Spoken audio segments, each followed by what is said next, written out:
ሸምድጄ በዚያው አመት ረመዳን ላይ ያሰገድኩ። በአንድ አመት ልዩነት ቁርአን በአንድ አመት 10 አመት ይጨምራል እድሜም ማለት ነው። በአንድ አመት 20 አመት ይጨምራል እድሜም። ትናንትና ትምህርት ቤት ላይ ስሜን ፈርመውበት የላኩኝ የሆነ በጣም ወዳቸው ሼክ አሉ። አስተማሪ ናቸው። ልጅ እያለሁ ያስተማሩኝ ናቸው። እሳቸው ስሜ ላይ የፈረሙት እሳቸው ነበሩ። በቃ ይህ ልጅ ይባረር፣ ከዚህ በኋላ ምን ማድረግ አንችልም ብለው ማለት ነው። ይባረር ብለው የፈረሙት እሳቸው ናቸው። እሳቸው በራሳቸው ከኔ ኋላ ሰግደው በአንድ አመት ልዩነት ውስጥ አለቀሱ። ልክ እኔ ሰላቴን ስጨርስ ማን ነው አሉ። ይህ ልጅ የነዚፍ ልጅ ነው እንዴ? የትኛው ነዚፍ አሉ። እዚሁ ሰፈር እዚሁ ጎረቤት ያለው ነዚፍ። ነዚፍ ጅማ አሉ። አዎ ላኢላሃ ኢላላህ እኮ ባለፈው አስቸግሮ እንትን ያለ እሱ ራሱ ነው ሲባል አለቀሱ። እሳቸው ትልቅ ዓሊም ናቸው። አላህ ይጠብቃቸው፣ እድሜያቸውን አላህ ያርዝምልን፣ በረካ ያደርጋቸው። ምን ልላችሁ ፈልጌ ነው፣ ይሄ ሁላ ቢበረከቲል ቁርአን። የኔም ባህሪ ያውቃለሁ ማን እንደሆንኩኝ። ስቲል በጣም ብዙ ስህተቶች አሉብኝ፣ ችግሮች አሉብኝ። በጣም ብዙ አላህ ስብሐነሁ ወተዓላ የሰጠኝን ጸጋዎች በስርዓት እየተጠቀምኩ አይደለሁም አውቃለሁ። ግን ይሄን ሁላ በረካ አስከትሎ የመጣው ቁርአን አልከሪም ነው። ላ በችሎታ አይደለም፣ ላ በጂኒየስነት አይደለም፣ በቁርአን አልከሪም በረካ ነው። የእናንተም ልጆች እንዲስተካከሉላችሁ የምትፈልጉ ከሆነ ልምከራችሁ፣ ልጆቻችሁን በቁርአን ላይ አፍ እንዲፈቱ አድርጉ። ቁርአን ህይወትን ያስተካክላል። ቁርአን መልካም ነገር። እኔ አሁን ይሄን ነገር ስነግራችሁ አንዳንድ ሰው እንትን ሊል ይችላል ማለት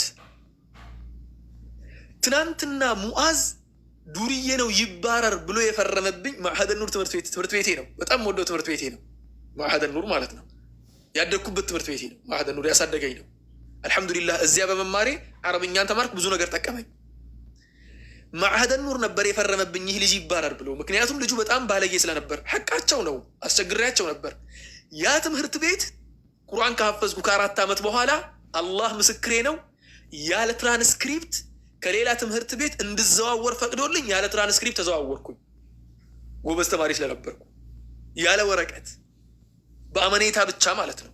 ማትሪክ ከወሰድኩ በኋላ ጎበዝ ተማሪ አገኘም በሚል ያለ ትራንስክሪፕት ትናንትና ያለ ከነ ወረቀቴ ያባረረኝ ትምህርት ቤት ያለ ትራንስክሪፕት ሲቀበለኝ አስቡት። መቼ ነው የተቀበለኝ? ደግሞ ህዳር ላይ ነው የተቀበለኝ።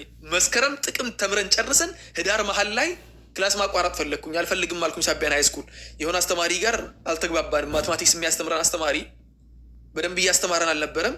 አልተግባባንም። አስተማሪ ቀይሩልን ስንል አንቀይርም አሉ። ማትቀይሩልን ከሆነ ከፍለን መማር አቅቶን አይደለም። መጀመሪያም ትምህርት ቤቱ ደስ ስላለን ነበር የቆየ ነው። የመንግስት ትምህርት ቤት ደግሞ ለተማሪ በጣም ጥሩ ነው። የሚያግዝ አስተማሪ በብዛት ስለሌለ ለፍተህ ነው የምታመጣው ራስህ ማለት ነው። ኩረጃ የለም ምን የለም ጽድት ያለ ትምህርት ቤት ስለሆነ የግልም ስላልሆነ አስተማሪዎች እገዛም የለም። ግን አስተማሪዎች የግድ አንተ ማስተማር አለባቸው፣ ማስረዳት መቻል አለባቸው። ቢያንስ የመጣልን አስተማሪ ነው ማስረዳትም አይችልም ማስተማርም አይችልም። ከሱ ይሻል ነበር ማስተማሩ ጋር። ከዚያ በቃ ክላስ ይቅርታ አድርጉልን ብዬ ወጣሁ። 2 ወር ጨርሼ 3ኛ ወር መሀል ላይ ነበር የወጣሁት። እንደዚያም ሆኖ ተቀበሉኝ።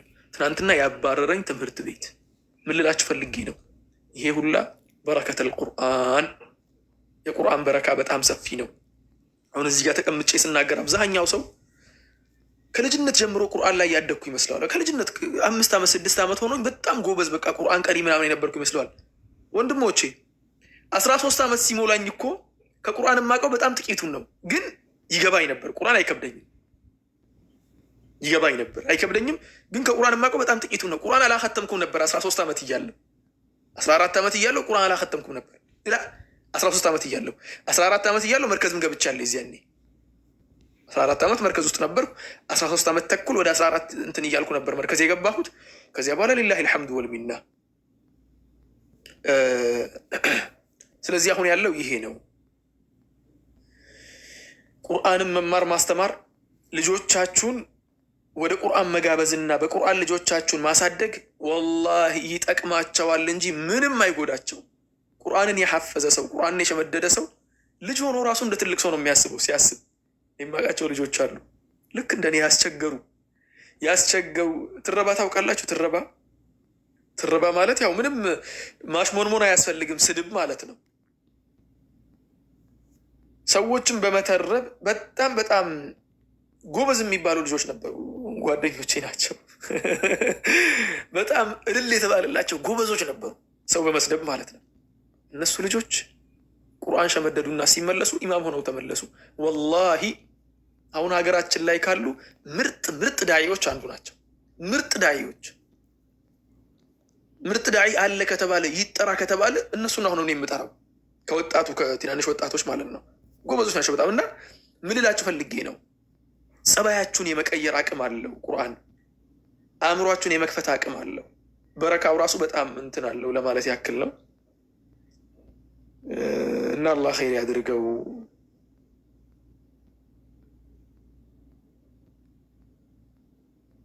ጀላቲ መነትፍ ነበር። ኧረ ተው ተው ተው ተው ተው ተው ወንድሜ ታስታውሰን። ሰው ፊት አታዋርደኝ። ባረከላሁ ፊክ። ሰውየው ተውበት አድርገው የሆነ ሀገር ሄደና ዳዕዋ ማድረግ ሲፈልግ እንዴ ይህ ሰውዬ እዚህ ሀገር ላይ መጠጥ የሚጠጣ አይደል እንዴ? ይሄ እኮ ሰካራም እኮ ነው አለ። የሚያውቁንም በጨረሰ አላሉ። የሚያውቁንም በአጠቃላይ አላህ ባጠፋቸው ብሎ ዱዓ አደረገ። እንደዚያ ብዬ ዱዓ አላደርግም። አላህ በረካ ያድርግ። ግን ጀላቲ መመንተፏን ተዋት፣ ጥሩ አይደለም። እዚህ ጋር አሁን ዳዕዋ እያደረኩ ነው። አሁን ምን እየሰራህ ነው? አሁን ቁጭ ብያለሁ። ይኸው የሆነ አረቢያን መጅሊስ ተደግፌ ቁጭ ብያለሁ። በስራ ደረጃ ከሆነ ደግሞ ኢንሻአላህ በቅርቡ እነግርሃለሁ። ቢኢዝኒላህ ቢኢዝኒላህ።